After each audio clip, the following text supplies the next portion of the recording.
आते हैं तीसरी चीज के ऊपर, विच इज क्वालिटी.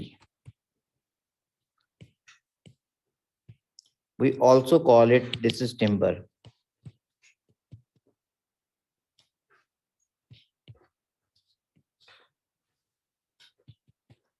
क्वालिटी या टिम्बर. अब बेटे हमारे पास quality, this is basically the characteristic of sound by which we can distinguish two sounds having same pitch and loudness. Amplitude भी बेटा सेम है, फ्रीक्वेंसी भी सेम है, फिर भी आप डिस्टिंग्विश प्रॉपर्टी के थ्रू करोगे, that is known as quality. यानी कि इसको मैं लिखूं, property by which two sounds having same pitch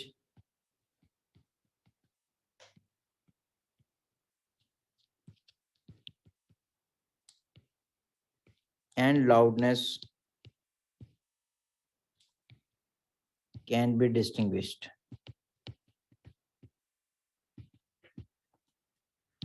Same pitch and loudness can be distinguished.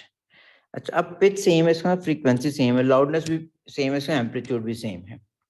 अब ये कैसे होता है बेटे? जैसे ये थोड़ी सी वही प्रॉपर्टी है, जब भी फर्स्ट टाइम कोई भी साउंड सुनते हैं ना, तो अनकॉन्शियसली बेटे हमारे ब्रेन के अंदर जाके वो स्टोर हो जाता है, उसकी साउंड का इफेक्ट, उसकी वेव फॉर्म जो बनी होती है हमारे ब्रेन के अंदर जाके स्टोर हो जाती है.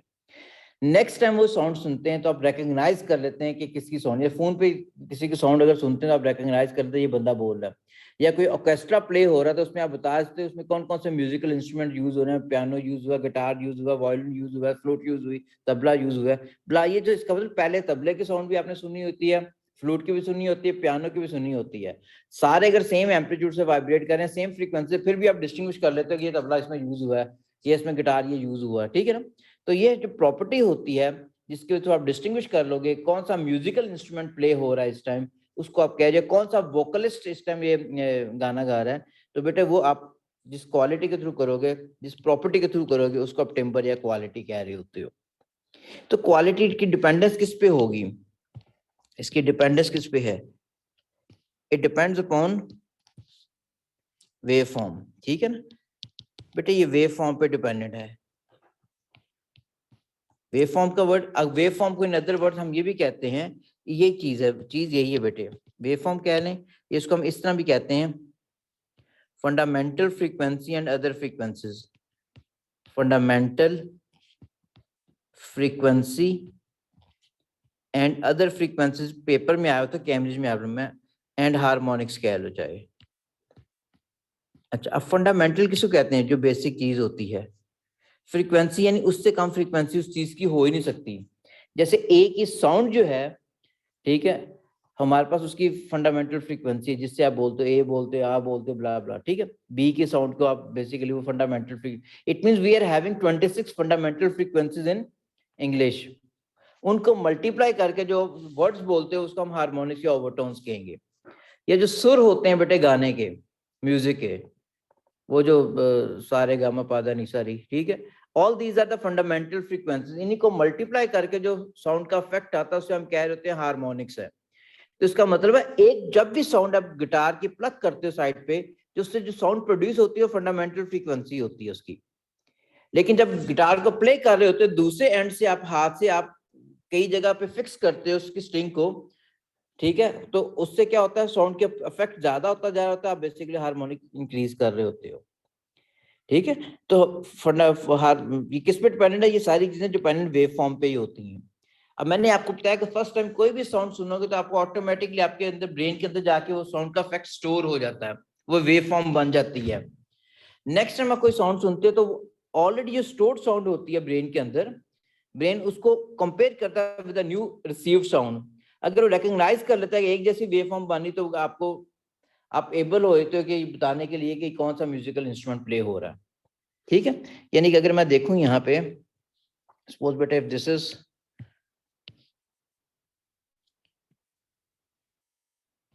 ये टाइम हो गया, सपोज दिस इज डिस्प्लेसमेंट, चले कंसिडर कर ली.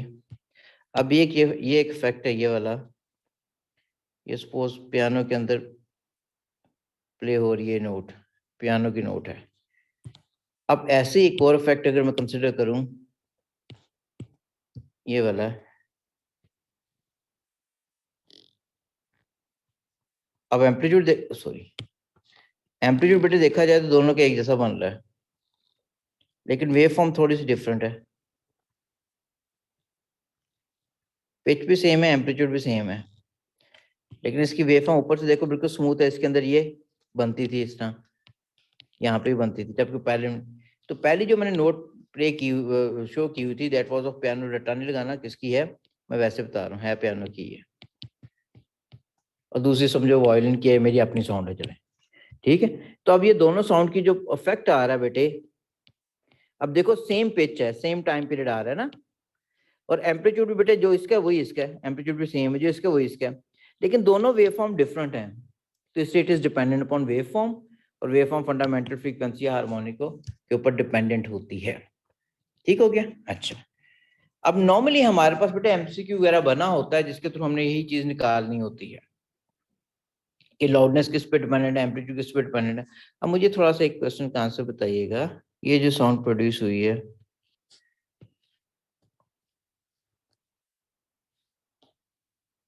ये ए साउंड है,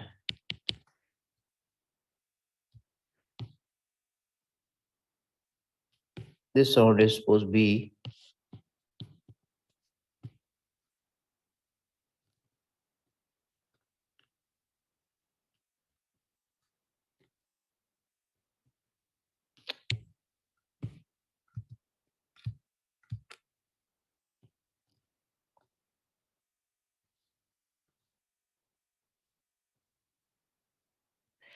एक जैसे टाइम पीरियड बेटा इसने शो किया, सपोज इसने यहाँ पे दे दिया 2 4 and 6, 2 4 and 6, let this is B. ठीक है, अब बेटा मुझे बताओ इसमें से पिच किसकी ज्यादा है, पिच को कंपेयर करो दोनों की, किसकी ज्यादा होगी। ठीक है, फिर मुझे कंपेयर करके बताओ आप लाउडनेस किसकी ज्यादा होगी, क्वालिटी मुझे बताओ इनमें कोई फर्क नजर आ रहा है या नहीं। क्वालिटी तो हो ही नहीं सकती क्योंकि हमारे पास एम्पलीट्यूड वगैरह डिफरेंट शो करनी है। ओके, अब इनमें बेटे हमारे पास अगर पिच देखते हो, pitch is dependent upon frequency. Pitch किस पे डिपेंडेंट होती है, फ्रीक्वेंसी पे, और फ्रीक्वेंसी किस पे डिपेंडेंट होती है, टाइम पीरियड पे। बेटे दोनों का टाइम पीरियड क्या आ रहा है, सेम आ रही है, ठीक है ना। इसका भी टाइम पीरियड 2 सेकंड में कंप्लीट हो रही थी एक वेव फॉर्म, और इसकी 2 सेकंड में कंप्लीट हो रही है। तो वही फोर्थ, इसमें 3 वेव्स कंप्लीट हो रही हैं 6 सेकंड में, इसमें भी 3 वेव्स कंप्लीट हो रही हैं 6 सेकंड में। It mean both have the same time period and same frequency. If time period भी सेम है, फ्रीक्वेंसी भी सेम है, तो इसका मतलब पिच भी क्या होगी, ये सेम है। ठीक है, now if you look at the loudness, ठीक है, लाउडनेस बेटे हमारे पास इसकी जो आ रही है, इसके एम्पलीट्यूड ज्यादा है, क्योंकि loudness was dependent, is dependent upon amplitude. ठीक है, तो एम्पलीट्यूड बेटे हमारे पास अगर किसका ज्यादा आ रहा है, हमारे पास देखते हो अगर, वो बी का एम्पलीट्यूड क्या है, ज्यादा है ए से, तो इसका बी की लाउडनेस भी ए से ज्यादा होगी। ठीक है, क्वालिटी हम लिख नहीं सकते क्योंकि क्वालिटी के अंदर डेफिनेशन मैंने क्या लिखा था, having same loudness and same pitch. Amplitude अगर डिफर करके फिर तो नहीं हम कंपेयर कर सकते ना। हाँ, अगर एम्पलीट्यूड भी सेम शो करता था फिर वो भी मैं सेम शो करता। बात क्लियर होगी। अच्छा बेटे नेक्स्ट पे आ गए हम पे, इसके बाद determination of speed of sound in air, direct method जो है, determination of speed of sound in air. ठीक है, अच्छा, अब उसके लिए हमारे पास बेटे एयर के अंदर साउंड हम इससे पहले पढ़ चुके हैं, वेव्स के अंदर रिफ्लेक्शन ऑफ साउंड मैंने वहां पढ़ाया था, और मैंने कहा था एको वगैरह भी सारा उसके अंदर होता है। ठीक है, ये रिफ्लेक्शन ऑफ साउंड मैंने आपको उसमें, ये रिफ्लेक्शन ऑफ साउंड, ठीक है, ये बाद में सारा प्रूव भी हमने किया था कि साउंड ये जो है, और कॉमन प्रॉपर्टी, साउंड अगर रिफ्लेक्ट करती है तो इसका मतलब है हमारे पास कि साउंड रिफ्लेक्ट करेगी तो वो इनडायरेक्ट मेथड हो जाएगा। यहाँ पे हम जो करने लगे हैं वो डायरेक्ट मेथड करने लगे हैं, बाद में इनडायरेक्ट एको के थ्रू है, डायरेक्ट मेथड जो है। अब डायरेक्ट मेथड के लिए हम क्या लेते हैं बेटा, कोई हिल स्टेशन लेते हैं। हिल स्टेशन क्यों लेते हैं कि बेसिकली दरमियान के अंदर कोई बैरियर ना आ सके, ताकि साउंड रिफ्लेक्ट ना हो सके, साउंड डायरेक्टली हमारे पास सोर्स से अगर प्रोड्यूस होती है तो रिसीवर तक जा सके। ठीक, अब इसके लिए हमने बेटे we consider this is one hill top, ठीक है, and let this is the second one.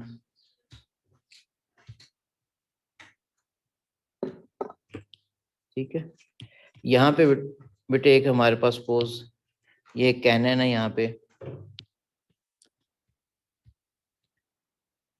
और ये हमारे पास कैनन होगी जैसी भी है। ठीक है, दूसरी कैनन बेटे हमने यहाँ पे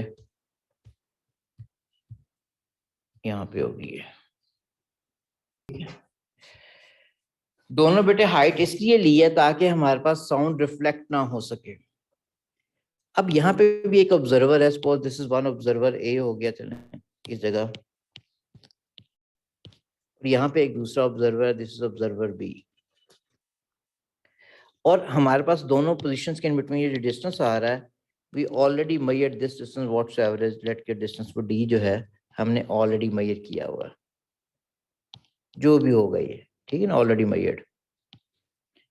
अब बेटे हमें पता है कि स्पीड ऑफ लाइट जो होती है this is much greater than speed of sound. Speed of light is 3 × 10⁸ मीटर्स/सेकंड। ठीक है, इसमें हम अप्लाई होता है कि स्पीड ऑफ लाइट जो है वो होती है बेटा 3.0 × 10⁸ मीटर्स/सेकंड, और स्पीड ऑफ साउंड जो नॉर्मली हम आप ले रहे होते हैं दिस इज 330 या चले 340 मीटर्स/सेकंड। ठीक है, तो speed of light is much greater than speed of sound. अब क्या होता है कि ये जो ए ऑब्जर्वर जो है पर्सन, ये कैनन को फायर करता है। जब कैनन को फायर करेगा तो फ्रिक्शन की वजह से स्पार्क प्रोड्यूस होगा। स्पार्क क्या, लाइट ही है, वो जल्दी से यहाँ तक पहुंच जाएगी। साउंड को यहाँ से इधर तक ट्रेवल करने में बैंग ऑफ जो कैनन है वो टाइम लेगी। तो ये ऑब्जर्वर बी ने इसने क्या रहना है, रेडी रहना है। जो ये स्टार्ट करेगा और उसको फ्लैश ऑफ लाइट दिखाई देगा बी को, तो ये अपनी स्टॉप वॉच ऑन कर लेगा। थोड़ी देर बाद इसको जब बैंग ऑफ कैनन सुनाई देगा, गरज सुनाई देगी कैनन की, तो स्टॉप वॉच ऑफ कर लेगा। तो बी ने टाइम इंटरवल डिटर्मिन किया between seeing the flash of light, ठीक है, and the bang of cannon. तो let that time is represented with T1। ठीक है, T1 क्या है, this is time interval between flash of light and bang of cannon. ठीक है, अच्छा अब ये भी तो हो सकता है इसने फायर किया बेटा, हवा भी इस तरफ चली तो कंप्रेशन रेट फ्रैक्शन को जल्दी से लेगी। अब in order to eliminate this type of error, अब क्या करेगा, बी फायर करेगा और ए क्या होगा, एज ए ऑब्जर्वर के तौर पे एक्ट करेगा। सिमिलरली अब बी ने अगर फायर किया है तो ए पे जो पर्सन है वो स्टॉप वॉच को ऑन कर लेगा। थोड़ी बाद साउंड का इफेक्ट जब इस तक आएगा, ठीक है, तो स्टॉप वॉच को ऑफ कर देगा। तो इसने जो टाइम डिटर्मिन कर लिया, let this time be represented with T2। ये सारा यही टाइम है। ठीक है, ये सारा यही टाइम है। तो अब आपने क्या निकालना, मीन टाइम निकाल लिया बेटे। ये क्या हो गया, T1 + T2 / 2। मीन लेने से सारे एरर्स मिनिमाइज हो जाते हैं, इसलिए हम मीन लेते हैं। ठीक है, अब हमने फॉर्मूला अप्लाई किया, स्पीड किसके बराबर होती है, this is distance over time, over time. बेटे स्पीड हमने डिटरमिन करनी है, डिस्टेंस हमारे पास आ चुका है D, जो हम ऑलरेडी हमने मेजर करना है, मेजर किया हुआ है। ठीक है, टाइम हमने वैसे कैलकुलेट कर लिया, विच इज दिस टाइम, ये वाला जो है T1 + T2/T। ठीक है, आपने पुट किया तो you will be able to get the speed of sound which is suppose 332 या 330 मीटर/सेकंड। 0 पे होता है तो 340 ले लेते हैं, 340 मीटर्स/सेकंड आ गया बेटा। At 15 degree centigrade this is 340, 0 degree centigrade 330 होती है ये स्पीड। ठीक हो गया। तो बेटे इस ये आया हुआ है 4 mark question in Cambridge, 4 number की डिस्ट्रीब्यूशन एक्सपेरिमेंटल अरेंजमेंट का हुआ है, 1 नंबर उसने कहा हुआ है।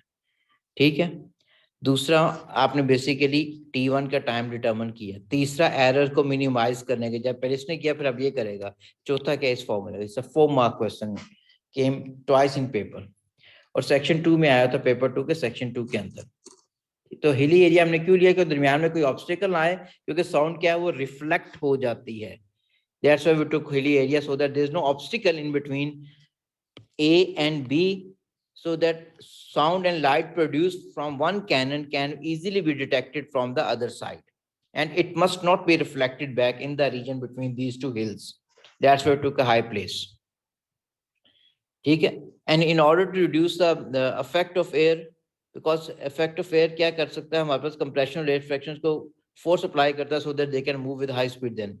तो उसको आपने करने के लिए आपने क्या है, 2 दफा इसको ऑब्जर्वर बनाया, ये उस टाइम फायर करेगा, जब बी को ऑब्जर्वर बनाएगा ए फायर करेगा, दोनों का टाइम निकाल के mean area so that we can get the degree of accuracy.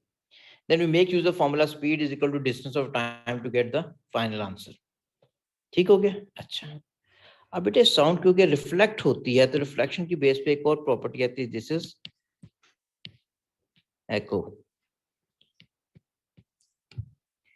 Eco बाहर इको सिस्टम होता है बेटा, इकोलॉजी के अंदर जो पढ़ते हैं सही प्रोनाउंसिएशन एको है।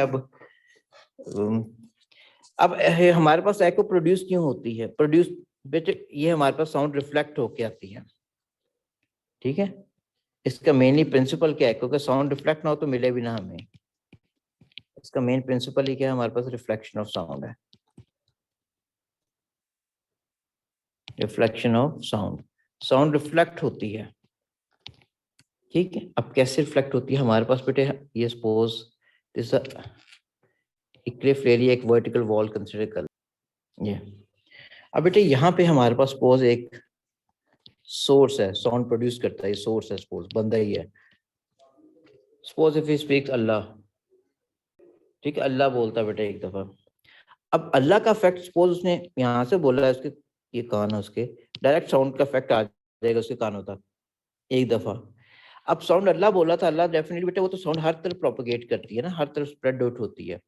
अब साउंड यहाँ से गई है, फिर यहाँ से रिफ्लेक्ट होके वापस आई है।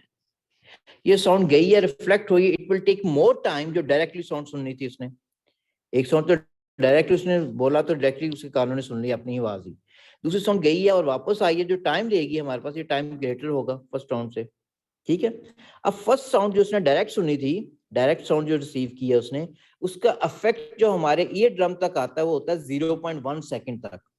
उसके बाद उसका इफेक्ट कैंसिल आउट होता है। अब मैं कॉन्टिन्यूसली बोलता जा रहा हूँ, आपके कानों में कॉन्टिन्यूस मेरी आवाज आती जा रही है, लेकिन पर साउंड मेरा जो इफेक्ट है आपके ईयर ड्रम के ऊपर मेरी साउंड का, वो कितना है? वो 0.1 सेकंड। उसके बाद इफेक्ट सीज होता है, नेक्स्ट साउंड आती जा रही होती है और ब्रेन उसको आपको रीड करता जा रहा है, स्पेसिफाई करता जा रहा है कि ये कह रहे सब, ठीक है? तो बेटे यहाँ पे भी क्या होगा, अगर इसने कुछ भी कहा है तो एक साउंड डायरेक्ट चलेगी, ठीक है? एक होगी डायरेक्ट साउंड जो उसकी अपनी जुबान से उसके अपने कानों नहीं सुनी, जिसमें मैं बोलता जो मैं अपने कानों से सुनता भी जा रहा हूँ। डायरेक्ट साउंड का जो इफेक्ट है ना वो कितना है? 0.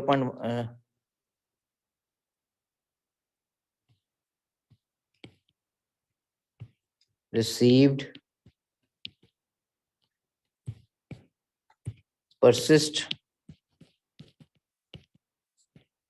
at eardrum for 0.1, ठीक है? 0.1 सेकंड तक होगा। अब बेटे हमारे पास क्या है, ये इफेक्ट तो डायरेक्ट हो गया। दूसरी साउंड बेटे यहाँ से ये गई है, अब जो टाइम लेगी वो इस टाइम से ज्यादा है, फिर वापस भी आई है। तो ये जो साउंड बेटे गई भी है और वापस भी आई है, लॉज ऑफ रिफ्लेक्शन ओबे हो रहे हैं। अब आने जाने में जो टाइम लिया इसने, this time is greater than 0.1 second, ठीक है? और ये रिफ्लेक्टेड साउंड आ रही है। वो जो साउंड हमें रिसीव की है after reflection from a hard surface and is detected by after 0.1 second of the first sound detected, that sound is known as echo, ठीक है? एक साउंड का इफेक्ट डायरेक्ट चला गया, दूसरा रिफ्लेक्ट होके आया, जो उसने टाइम लेगा 0.1 सेकंड से ज्यादा होगा, and this sound is reflected from a hard surface.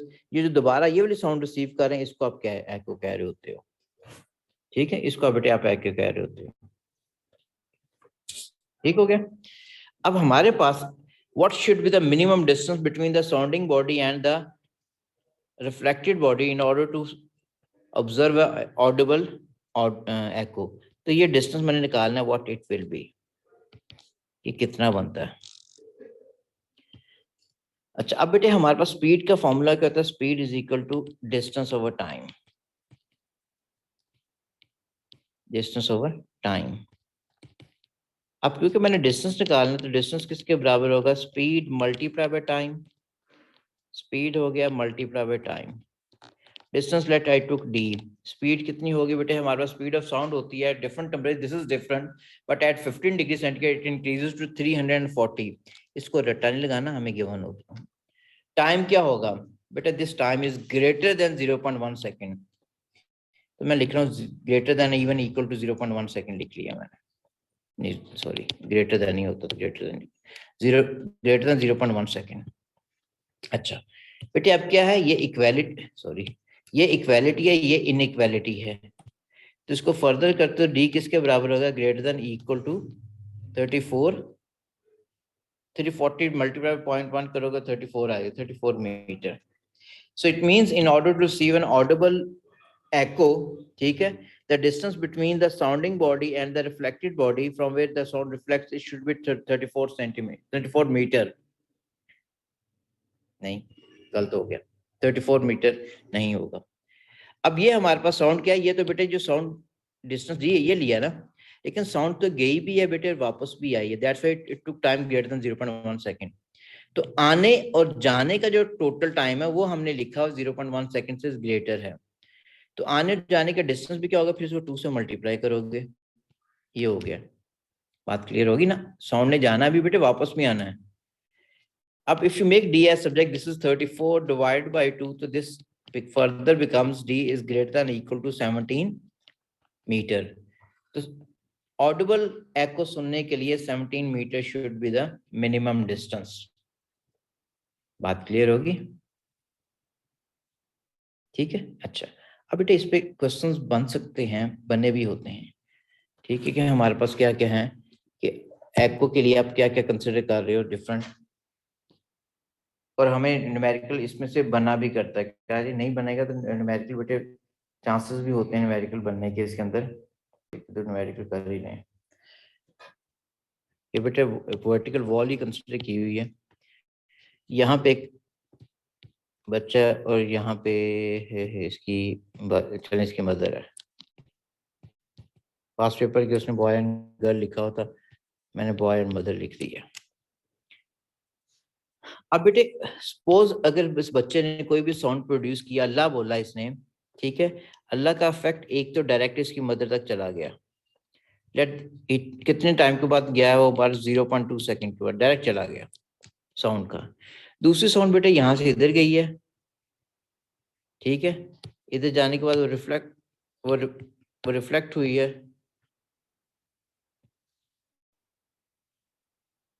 ये चले आने जाने में ये साउंड, ठीक है। अब बेटे ये आने जाने का टोटल टाइम जो है, this is t2 and let this time is 3.1 second, ठीक है, 3.1 सेकेंड आपने बेसिकली आपने, अब यहाँ से आपने स्पीड ऑफ साउंड निकालने की, व्हाट इट विल बी, ठीक है, या फिर चलें और मैं और भी कंसिडर कर लूँ, बाद में इसी को फिर फर्दर दूसरे में मर्ज करूँगा, पहला तो आसान ही है, अब काफ़ी आसान सवाल कर दिया मैंने इसको। Let this time is distance d1 which is 4 meter, this distance is d2 which is 6 meter, ठीक है।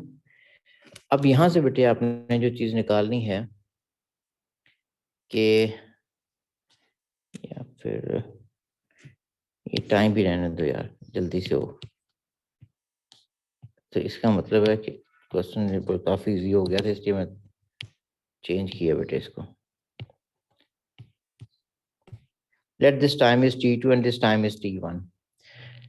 बेटे अब उसने जो हमें जो दिया हुआ, उसने कहा t2 माइनस t1 की वैल्यू गिवन है विच इज 3.2 सेकेंड, कहता है calculate speed of sound, it's A grade question,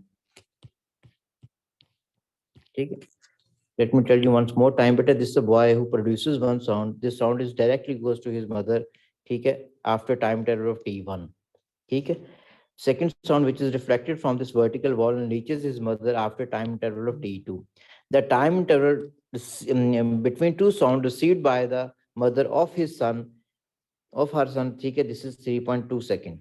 Calculate the speed of sound, what it will be. Now separation is provided. बेटे एक देखो, ये साउंड का इफेक्ट तो डायरेक्ट चला गया. अगर साउंड का इफेक्ट यहाँ पे डायरेक्ट चला गया, उसने हमें जो चीज दी हुई है, this is 3.2. Okay, let me do now बेटे. दिस इज बेटा t2 minus t1 equals to 3.2 second. ये हमें गिवन है, ये दिया हुआ उसने. बेटे ये साउंड गई भी है, फिर वापस ये डिस्टेंस ट्रेवल किया है, फिर ये डिस्टेंस ट्रेवल किया है. तो total distance travel by sound to travel for this time interval t कितना है. बेटे ये साउंड गई, कितना डिस्टेंस ट्रेवल किया है इसने, d जाने में d2, फिर d2 वापस आने में, d2 जाने में, फिर d2 वापस आने में, फिर d1 फर्दर आगे मूव करने में, प्लस d1 ओवर v हो गया. क्यों, मैंने फॉर्मूला बेटे speed is equal to distance of time होता है, speed is equal to distance of time. ठीक है, तो अगर मैं बेटे t को सब्जेक्ट बनाऊंगा तो क्या होगा, d और v हो जाएगा ना. तो मैंने t को सब्जेक्ट बनाया तो मैंने ये लिख लिया. ठीक हो गया. फिर माइनस t1 साउंड क्यों थी, डायरेक्टली बेटे जो पहुंची थी तक, t1 डायरेक्ट आ रही है, तो कितना डिस्टेंस ट्रेवल किया ये d1 इसने, d1 ओवर v हो गया. ठीक है, टाइम कितना हो गया 3.2. अब थोड़ा सा इसको फर्दर कर लेते हो, 2d2 plus d1 minus d1 over v equals to 3.2. ये कैंसिल आउट हो रहा है. ठीक है, 2d2 over v equals to या ओवर 3.2 इक्वल्स टू v. तो v किसके वैल्यू, 2 टाइम्स d2 की वैल्यू बेटे कितनी है, d2, this is this one. ठीक है, 6 over 3.2, this is 12 over 3.2 metres per second. Further solve कर लो. ठीक है, 3 point something. Next is ultrasound. अब बेटे हमारे पास, हमने ऑडिबल फ्रीक्वेंसी रेंज पढ़ी थी, ऑडिबल फ्रीक्वेंसी रेंज जो है थी फॉर नॉर्मल ह्यूमन ईयर. ठीक है, this is 20 hertz to 20 kilo या 20,000 हर्ट्ज, ये रेंज है बेटे. अगर किसी की साउंड इस वैल्यू से कम होगी, ठीक है, लेस देन 20 हर्ट्ज भी हो सकती है, and this may be greater than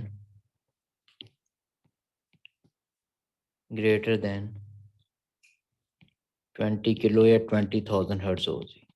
इसका मतलब ह्यूमन ईयर ना इसको डिटेक्ट करता, ना इसको डिटेक्ट करता. क्यों नहीं डिटेक्ट करता, क्योंकि ह्यूमन, हमारी टिम्पैनिक मेम्ब्रेन की कोई इलास्टिसिटी है कि वो वाइब्रेट कर सके. 20 हर्ट्ज से कम तो साउंड पे वाइब्रेट ही नहीं करती वो, और 20,000 हर्ट्ज इतनी ज्यादा साउंड है, वाइब्रेट करेगी तो डेफिनेटली वैसे ही बर्स्ट आउट हो जाएगी. ठीक है, अच्छा, अब हमारे पास जो बेटे 20 हर्ट्ज से कम होती है, we call them infrasonics. Infra sound कह लो या इंफ्रासोनिक्स. ये 20,000 हर्ट्ज से अल्ट्रासोनिक्स या अल्ट्रासाउंड सोनिक्स. ठीक है, अब इंफ्रासोनिक्स का एडवांटेज या डिसएडवांटेज वगैरह हम नहीं पढ़ रहे थे. अल्ट्रासाउंड ए लेवल में भी अगर आपने फिजिक्स रखी तो पूरा टॉपिक आएगा बड़ा इसके ऊपर, कि किस तरह अल्ट्रासाउंड प्रोड्यूस होती है, किस तरह पेशेंट की बॉडी में जाती है, किस तरह इंफॉर्मेशन करते हैं, कैसे डायग्नोस करते हैं हम लोग, ट्यूमर्स को किस तरह देख लेते हैं, किस स्टेज का वो कैंसर है वो किस तरह देख रहे हैं, सारी चीजें ये ए लेवल की फिजिक्स के अंदर हैं बेटे. तो इसका मतलब हमारे पास जो है अल्ट्रासोनिक्स जो है, ये वो साउंड है जिनकी फ्रीक्वेंसी 20 किलो हर्ट्ज से ज्यादा है. ये 20 बेटे हमारे पास. अब अल्ट्रासाउंड के बेटे एडवांटेजेस थोड़े से हमारे सिलेबस में. तो साउंड जो है, साउंड ही है ना, तो इसका मतलब इसको ट्रैवल करने के किसी न किसी मटेरियल मीडियम की जरूरत होगी। So this is a longitudinal waves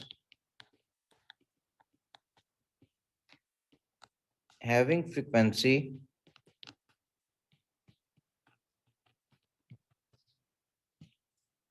greater than audible frequency range of 20,000 hertz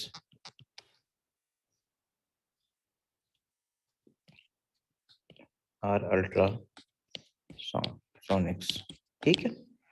अच्छा बेटे, अब हमारे पास इसके एडवांस, हमारे पास यूजेस एप्लीकेशन सिलेबस के अंदर हैं। ठीक है, कि इसको हम कहाँ कहाँ पे यूज कर रहे होते हैं।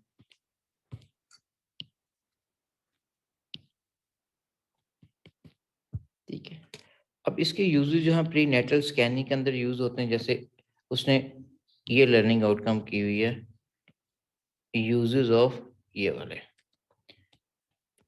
बेटे क्लीनिंग पर्पस में वैसे डिस्कस करता हूँ, शेयर में कर दूंगा बाद में, फिर पुराना जो प्रायर नीट क्लीनिंग पर्पस के लिए। क्लीनिंग पर्पस किसकी होगा बेटे? ये क्लीन करता है डर्ट वगैरह, टू क्लियर डर्ट। ठीक है, टू क्लियर डर्ट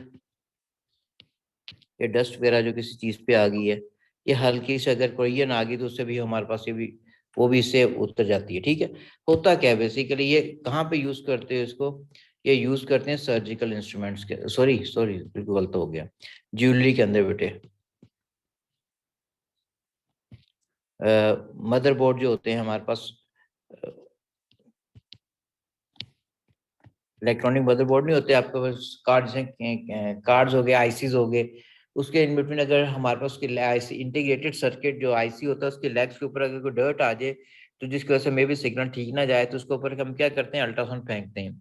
जहाँ पे डायरेक्ट एक्सेस नहीं होती हमारी ना हाथ की, वहां पे नॉर्मली हम यहाँ तो यूज करते हैं ना, टूथब्रश यूज कर लेते हैं, उससे साफ करना शुरू कर देते हैं। लेकिन बेसिकली उसकी सही जो क्लीनिंग होनी होती है वो अल्ट्रासाउंड के थ्रू होनी होती है।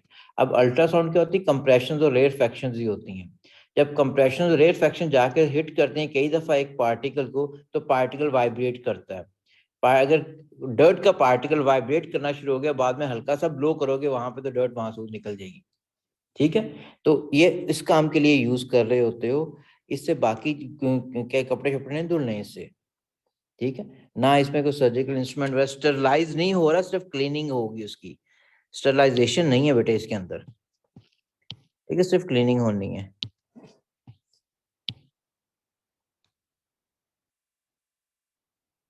ठीक हो गया। दूसरा आता है बेटे क्वालिटी कंट्रोल के। अच्छा, डर्ट पार्टिकल हमारे पास जो होते हैं ना आपके बेटे, वायर्स जो होती हैं, ये हमारे पास पोज एक वायर है कॉपर की, ये हम बिजली की तार होती है जो बेटे, अगर ये तार काफी देर पड़ी रहे तो इसके ऊपर हल्का सा देखते हो, कॉपर की वैलेंसी वेरी करती है, हल्की सी क्रोजन सी आई थी, डर्ट सी आई थी इसके ऊपर, एक मेम्ब्रेन सी आ जाएगी। ठीक है, अगर हम सैंड पेपर से अगर हम उसको बेटे या ब्रेसिव पेपर लेके उसको साफ करते हैं, तो क्या होगा, इसका क्रॉस सेक्शन एरिया कम हो जाएगा। क्रॉस सेक्शन एरिया कम हो जाए, रेजिस्टेंस आप लोगों ने स्कूल में पढ़ा होगा, it is depending directly length over cross section area. Cross section area कम होगा तो रेजिस्टेंस ज्यादा हो जाएगा, रेजिस्टेंस ज्यादा होने से हीटिंग इफेक्ट प्रोड्यूस होना शुरू हो जाएगा इसके अंदर, वायर के अंदर।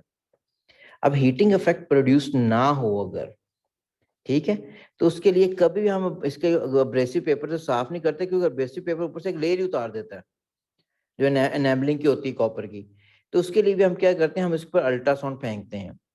अल्ट्रासाउंड उसकी हमारे पास कोई डायमीटर या लेंथ वगैरह पे वेरिएशन नहीं लाता, डर्ट वगैरह क्रोजन वगैरह इजीली उसके ऊपर से उतर जाती है, और हमारे पास वो फिर बेहतर कंडक्टिंग प्रॉपर्टी उसके अंदर आ जाती है।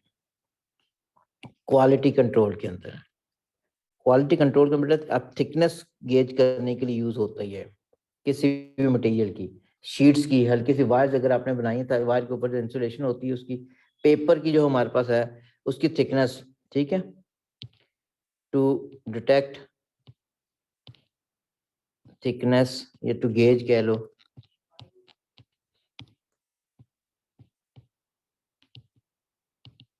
थिकनेस ऑफ पेपर या शीट्स होगी, उस काम की टॉयलेट रोल भी इसके थ्रू हम देख रहे होते हैं। टॉयलेट रोल का मतलब हमारे पास सपोज बेटा ये हमारे पास एक रोलर है, यहाँ से पेपर आता जा रहा है, इस पर रोल होता जा रहा होता है क्योंकि नहीं यहाँ मोटर लगी होती है। अब यहाँ पे हमने अल्ट्रासाउंड का एक डिटेक्टर लगा दिया और यहाँ से हम अल्ट्रासाउंड प्रोड्यूस करते जा रहे हैं। सपोज ये माइक लगाया, माइक का सिंबल होता है बेटा, ये माइक्रोफोन का जो सिंबल है ना वो ये होता है बेटा, ये एक सर्कल, ये दो उसकी ये शो कर दी, ऊपर एक टेंजेंट बना देते हैं, ये माइक्रोफोन का सिंबल है, ठीक है। और समझो कि ऊपर मैंने डिटेक्टर लगाया, ऊपर स्पीकर भी लगा सकते हैं बेटे। अब हमारे पास क्या है, अगर ये पेपर जाता जा रहा है तो साउंड अप्रोक्सीमेटली रिफ्लेक्ट होती जा रही है बेटे। अगर किसी तरीके से पेपर हल्का सा खराब हुआ था, होल था उसके अंदर, तो साउंड बेटा इसमें से पास कर जाएगी। अगर साउंड इसमें से पास कर जाएगी, इसमें डिटेक्ट कर लेगा, डिटेक्ट कर लेगा। अगर किसी लगा होता है ये रोलर्स के प्रेशर गेज के साथ लगा होता है, वो क्या करते हैं, रोलर्स को जो करंट जा रहा था यहीं से रोक देते हैं। तो ये जो चीज है ये उसके ऊपर रैप ही नहीं होगी, तो इतना हिस्सा काट के फेंक देना ताकि क्वालिटी की प्रोडक्ट जो है वो कंज्यूमर के पास जा सके। ठीक हो गया बेटा। तीसरा है prenatal scanning, premature scanning. जो फेटस है, अनबॉर्न बेबी, ठीक है। अब बेटे हमारे पास उसकी जेंडर देखने के लिए, उसकी पोजीशन देखने के लिए, उसकी हमारे पास जेंडर हो गया उसका, उसकी पोजीशन देखने के लिए, उसकी ग्रोथ देखने के लिए हम इसको यूज करते हैं। ठीक हो गया। इसके अलावा भी काफी यूजेस हैं, ये अब यूज होती है, फिजियोथेरेपिस्ट यूज करते हैं for the recovery of sprain joints वगैरह, ठीक है।